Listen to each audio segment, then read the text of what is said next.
Dr. Kaptran, now we understand that now the Vice President J.D. Vance is saying that Washington is seeking this grand bargain with Iran. But as we're just discussing, the red lines remain unchanged. In fact, what now Iran has, apart from a hardlined establishment and new leverage over the Strait of Hormuz, what would it realistically take for Iran to concede now? And also, has the question now perhaps shifted from who gains from peace to perhaps who loses more if the war drags on further?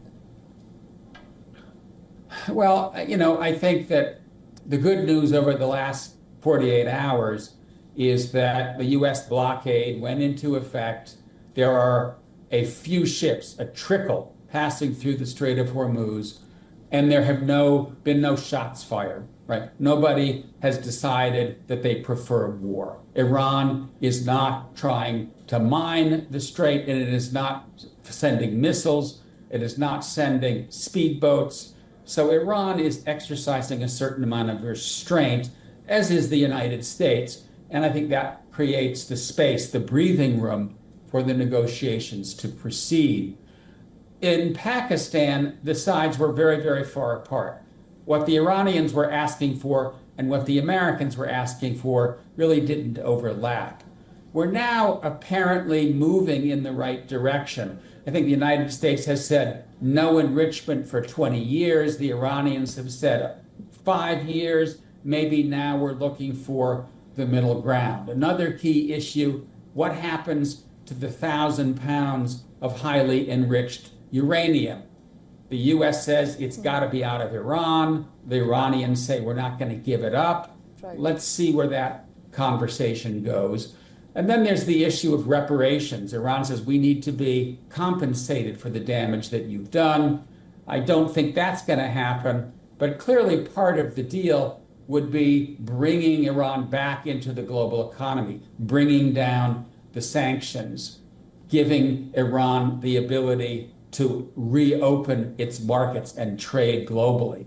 So it's that combination of looking for the sweet spot that I think both sides are looking for right now. Just reading the body language from the White House, I do think that Trump wants a deal. And that's because the midterms are not that far off. The price of oil and the price of gasoline keeps going up. His base is not happy about this war. I think everything else being equal, Trump wants to take this opportunity to end the war. He just needs a willing partner in Iran. Right, Dr. Kaptran, and while Washington is under immense pressure, what do you think about Tehran? Is Tehran in the position to negotiate from a position of strength at this moment? Or do you think it's also perhaps the pressure which is mounted for Iran, which makes it pertinent for both sides to come back to the negotiating table in Islamabad and hope for a different outcome this time around? Well, I think it's quite clear that the United States, probably alongside Israel, have backed off hopes of regime change. Maybe down the road there will be regime change. Maybe at one point the economic situation will cause the population to rise up. But at least for now, this is a regime that is probably going to be in power for quite some time. I think it's less of a regime run by the supreme leader and the mullahs. It's more of a regime run by the IRGC and the military and the besieged.